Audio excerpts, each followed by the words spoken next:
నయా history, jet స్పీడ్లో పనులు, సారీ బ్రో అంటూ లోకేష్ షాకింగ్ వీడియో, 6 నెలల్లో సిఆర్డిఏ ఏపీ అసెంబ్లీ రెడీ, వచ్చే ఏడాది సెక్రటేరియట్ హైకోర్టు సహా ప్రధాన భవనాలు. సో ప్రస్తుతం అక్కడ రాజధాని నిర్మాణం అయితే జరుగుతూ ఉంది. ఈ నేపథ్యంలో కొంతమంది సోషల్ మీడియాలో అసత్య ప్రచారాలు చేస్తూ ఉన్నారు. ఏదైతే వర్షం వస్తున్నాయి, వర్షం వచ్చినప్పుడు రాజధాని పనులు ఆగిపోతాయి, ఈ రాజధాని నిర్మాణం ఎప్పుడవుతుంది, ఇది అవుతుందా కాదా, వైపు జగన్మోహన్ రెడ్డి 3 రాజధానులు అంటే వద్దు వద్దు అని చెప్పేసినటువంటి కూటమి ప్రభుత్వం ఇప్పుడు రాజధాని అమరావతి నిర్మాణం చేస్తూ ఉంది. ఇంకా దీన్ని ఎన్ని రోజులు నిర్మాణం చేస్తారు, ఇంకెన్ని ఏళ్ళు పడుతుంది ఈ రాజధాని నిర్మాణాన్ని మేము చూస్తామని చెప్పేసి కొంతమంది సోషల్ మీడియాలో ప్రచారం చేస్తున్న నేపథ్యంలో నారా లోకేష్ మంత్రి దీనిపైన స్పందించారు.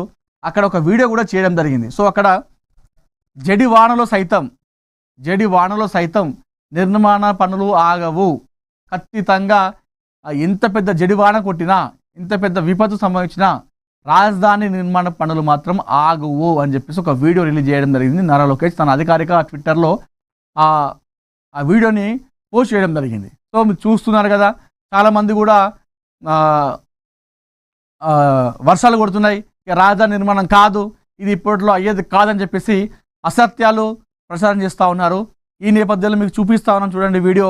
సో వర్షం కొడుతుంది ఒక పక్కన, వర్షాలు కొట్టినా కూడా ఇక్కడ నిర్మాణ పనులు ఆగట్లేదు, సారీ బ్రో అని చెప్పేసి నారా లోకేష్ కొంతమంది అసత్య ప్రచారం చేసే వాళ్ళకి ఒక చమత్కారంగా ఒక వీడియోతో రిలీజ్ చేయడం జరిగింది. సో ఇది మొత్తానికైతే ఏదైనప్పటికీ కూడా చీల్చుకుంటూ అసత్య మేఘాలు చీల్చుకుంటూ రాజధాని నిర్మాణం చేస్తూ ఉంది.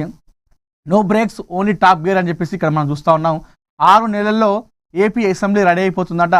సిఆర్డిఏ ఏపీ అసెంబ్లీ రెడీ, వచ్చే ఏడాది సచివాలయం, హైకోర్టు సహా ప్రధాన భవనాలన్నీ కూడా నిర్మాణం పూర్తి అయిపోతాయంట. ఈ నేపథ్యంలో మనం ఇది వార్త చూసుకోవచ్చు. ఆగని అక్రమ దందా, అమాయకులు నష్టపోతే కానీ స్పందించరా, ఊరుకో పేరు వెంచర్కో మోసం, శ్రీకారం ఫార్మ్స్ ప్రైవేట్ లిమిటెడ్ సంస్థ సరికొత్త దందా, వాంగ్దాల్లో ఆయుష్మాన్ భవ, దవ్వూరులో ఐకానిక్ హౌసింగ్ ఫార్మ్స్ పేరిట మోసం, చెట్టు పేరు చెప్పి కాయలమ్ముతున్న రియల్టర్లు, అమాయక శ్రమజీవులను దోపిడీ చేస్తున్న రియల్ కేటగాళ్ళు. ఇది కథ. శ్రీకారం ఫార్మ్స్ ప్రైవేట్ లిమిటెడ్ సంస్థ సరికొత్త దందకు శ్రీకారం చుట్టిందని చెప్పుకోవాలి. ఊరుకో పేరు వెంచర్కో మోసం అని చెప్పేసి ఇక్కడ మనం వార్త చూసుకోవచ్చు. మహాపత్రికలో చెట్టు పేరు చెప్పి కాయలు అమ్ముకుంటూ అన్నారు ఈ మధ్యకాలంలో కొంతమంది రియల్టర్లు. దానిలో భాగంగానే ఇప్పుడు శ్రీకారం ఫార్మ్స్ ప్రైవేట్ లిమిటెడ్ సంస్థ యొక్క రియల్టర్లు కూడా అదే పని చేస్తూ ఉన్నారు.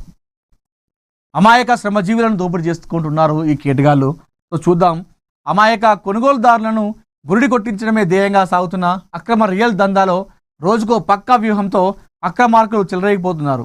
శ్రీకారం ఫార్మ్స్ ప్రైవేట్ లిమిటెడ్, శ్రీకారం ఇన్ఫ్రా అనుబంధ సంస్థలు సంగారెడ్డి జిల్లా నారాయణఖేడ్ నియోజకవర్గం పరిధిలో ఊరికో పేరుతో వెంచర్లు వేస్తూ ప్రజలను నిలువున ముంచుతున్న తీరును ఏఎన్ఎన్ మహాపత్రిక సంయుక్త పరిశోధనాత్మక ఆపరేషన్ బట్టబయలు చేసింది.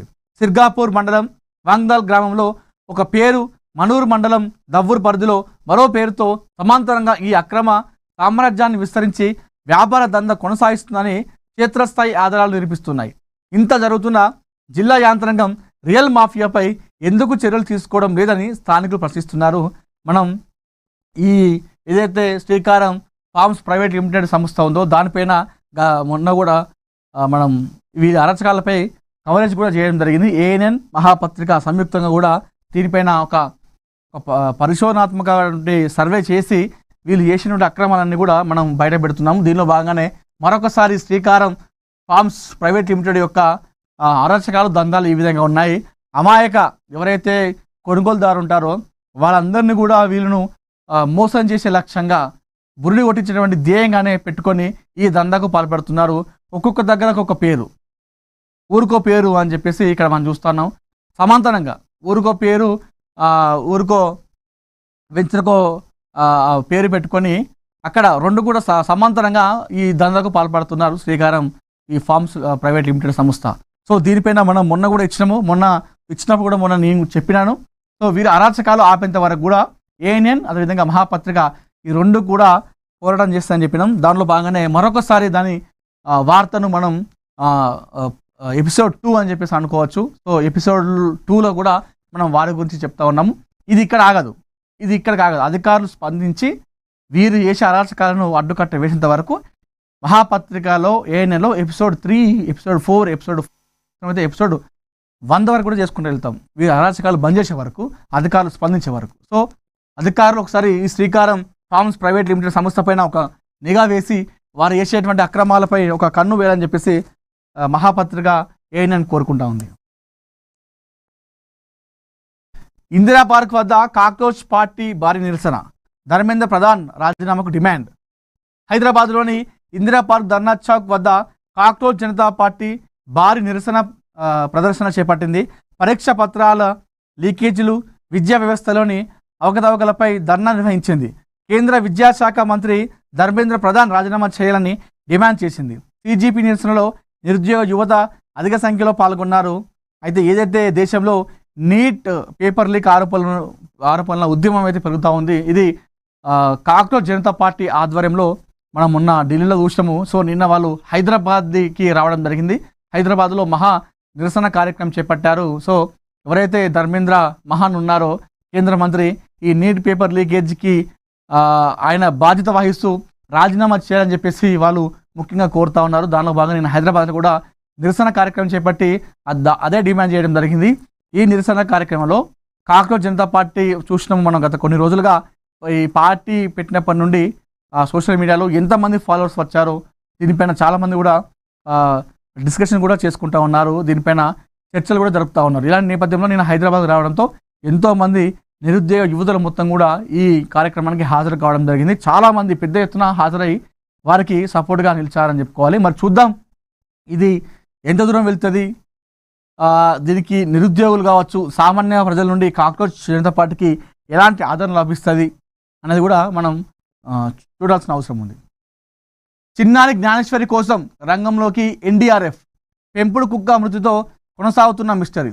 400 మంది సిబ్బంది డ్రోన్లతో అటవీ ప్రాంతంలో గాలిబ్ అని చెప్పేసి మనం ఇక్కడ వార్త చూసుకోవచ్చు. ఏదైతే చిన్నారి జాహ్నవి పట్ల ప్రస్తుతం 2 తెలుగు రాష్ట్రాల ప్రజలందరూ కూడా ఎదురు చూస్తున్నారు క్షేమంగా రావాలని చెప్పేసి. సో ఇప్పుడు చిన్నారి జ్ఞానేశ్వరి కోసం ఎన్డీఆర్ఎఫ్ బృందాలు కూడా రంగంలోకి దిగినాయి. ఏదైతే డిప్యూటీ సీఎం పవన్ కళ్యాణ్ దీనిపైన స్పందించి అవసరమైతే ఎన్డీఆర్ఎఫ్ బలగాలను బృందాలను కూడా తెప్పించుకోండి, ప్రభుత్వం పాపను వెతికే ప్రయత్నంలో మీకు ఎలాంటి సహాయం కావాలన్నా మేము సహాయం అందిస్తామని చెప్పేసి డిప్యూటీ సీఎం పవన్ కళ్యాణ్ చూడడంతో ఇప్పుడు రంగంలోకి ఎన్డీఆర్ఎఫ్ టీం కూడా దిగింది. కాకినాడ జిల్లాలో అదృశ్యమైన 2 ఏళ్ల చిన్నారి శుంకర జ్ఞానేశ్వరి ఆచూకీ కోసం గాలింపు చర్యలు మరింత ముమ్మరమయ్యాయి. ఉప ముఖ్యమంత్రి పవన్ కళ్యాణ్ ఆదేశాల మేరకు జాతీయ విపత్తు స్పందన దళం బృందాలు కూడా రంగంలోకి దిగాయి. ఇప్పటికే ఎస్డీఆర్ఎఫ్, పోలీస్, అటవీ, రెవెన్యూ, అగ్నిమాపక చెందినటువంటి 400 మంది సిబ్బంది గాలింపులో పాల్గొంటున్నారు. తుని మండలం సిహెచ్ ఆగ్రహారంలోని పామాయిల్ తోటలో జూన్ 6న చిన్నారి జ్ఞానేశ్వరి తప్పిపోయింది. తోటలో పనిచేసే తల్లిదండ్రులు గణేష్ భవాని మధ్య సమన్వయ లోపం కారణంగా పాప అదృశ్యమైంది. ఆ రోజు సాయంత్రం ఒక గ్రామస్తుడు పాపను, తన పెంపుడు కుక్కను కొండ సమీపంలో చూశాడు. పాపను తీసుకురావడానికి ప్రయత్నించగా కుక్క అడ్డుకుంది. ఈ కేసులో కీలకమైన పెంపుడు కుక్క శనివారం మృతి చెందడంతో మిస్టరీ మరింత జటిలంగా మారింది. జూన్ 9న ఒంటరిగా తిరిగి వచ్చిన ఈ కుక్కకు పోలీసులు జూన్ 12న జీపీఎస్ ట్రాకర్ అమర్చి పాప ఆచూకీ కనుగొనే ప్రయత్నం చేశారు. అయితే ఆ కుక్క అనూహ్యంగా ప్రవర్తిస్తూ ఆహారం తీసుకోకుండా దాదాపు 8 గంటల పాటు 8 కిలోమీటర్లు తిరిగి ఇంటికి వచ్చాక మరణించింది. కుక్క మృతికి కారణం తెలుసుకునేందుకు అధికారులు పోస్ట్ మార్టం పంపించారు. ఈ ఘటనపై ఉప ముఖ్యమంత్రి పవన్ కళ్యాణ్, హోంమంత్రి వంగలపూడి అనిత ఎప్పటికప్పుడు అధికారులతో సమీక్షిస్తున్నారు. చిన్నారి ఆచూకీ తెలిసిన వారికి జిల్లా యంత్రాంగం ₹1,00,000 రివార్డు ప్రకటించింది. అత్యాధునిక డ్రోన్లు, 38 సీసీటీవీ కెమెరాల ఫుటేజ్ని విశ్లేషిస్తూ గాలింపు కొనసాగిస్తున్నామని కాకినాడ ఎస్పీ జి బిందు మాధవ్ తెలిపారట.